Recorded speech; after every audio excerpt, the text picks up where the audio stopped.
Hey y'all, so Tara here. I'm laughing because I have filmed this several times and my husband keeps photobombing it. So you missed the last one where he decided to show his belly and dance around. So I told him the next shot, whatever he does goes.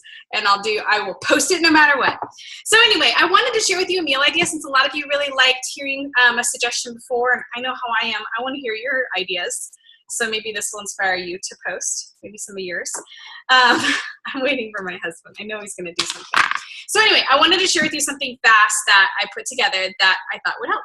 So I got one of those big value packs of chicken breasts at the store. I got it for an amazing deal because I use the price matching system that I use. And I had like one of those big, the big giant, you know the big size, right? So sometimes I take those, wrap them in press and seal, pop them in a bag, put them in my freezer for another time. But today I was a little, looking for something to do, I guess. We tuckered our kids out today. We walked to Target because we have these Fitbits, which suddenly make you want to walk everywhere. And we made them tired and now they're asleep, I hope. And I thought, what am I going to do right now? So I'm probably going to work out because I usually like to work out when they're asleep. But I thought I would throw together a meal with this leftover chicken. Okay, before I talk about that, I'll tell you what we're doing with this tonight because this is really exciting. So what I'm doing is these breasts are kind of thick, so I'm going to cut them in half. So they're thin. I might pound them out, dredge them in some like flour and milk and then panko breadcrumbs. You can find whole wheat panko, by the way. We couldn't today, so we're sticking with regular. And then today I'm going to lightly pan fry them. And then earlier this morning, I made this cranberry mustard sauce. It was just cooking cranberries like you'd make cranberry sauce, just cranberries, some sugar. Just a little bit of sugar, and it was a whole bag, and then I cooked it down and then added Dijon mustard to it and pureed it. It's delicious. Now remember, this has sugar in it. We don't usually cook with sugar throughout the week.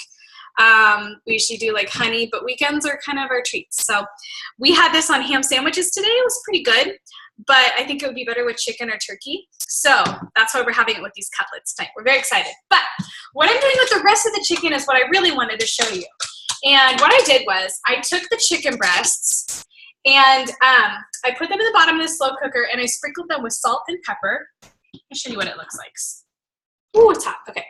See that? All right, let me tell you what's in there. So salt and pepper, we use pink salt because it's high in some like naturally occurring minerals, so it's much better for you. Sometimes it's called Himalayan salt. And black pepper, just sprinkled it over top. And then I had like half a can of salsa hanging out in the fridge. And so I dumped that in there.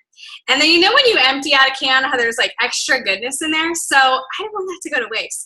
So I put just a tiny bit of water in there, put the cap back on, don't forget that part, and then shake it up and it'll get all that goodness off of the inside. And so then I pour that back in here. I also sprinkled on some taco seasonings, but if you don't have taco seasoning, you can use chili powder, cumin, whatever. If you do have taco seasoning, make sure it's not loaded with like tons of salt and sodium.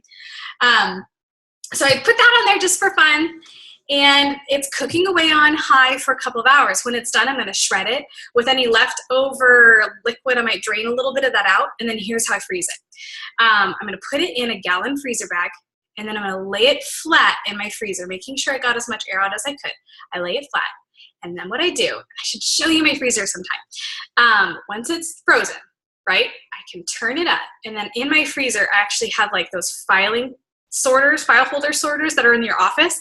I put those in my freezer. So it actually has my meals in there. So I can go and I have soups, I've got chilies, all that stuff. So I can just say, what am I going to have tonight? And pull that out. So this will be one of those.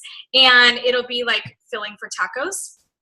Or if I got ambitious today, I could take a couple tortillas that we have in the fridge, put some of this mixture in the tortilla with some cheese and oregano, wrap it up, and I can bake it in the oven, like spray it with a little bit of like coconut oil to give it a little bit of crispy on top. And there would be some burritos. I probably put them back in the freezer so there's some quick burritos to have to heat up.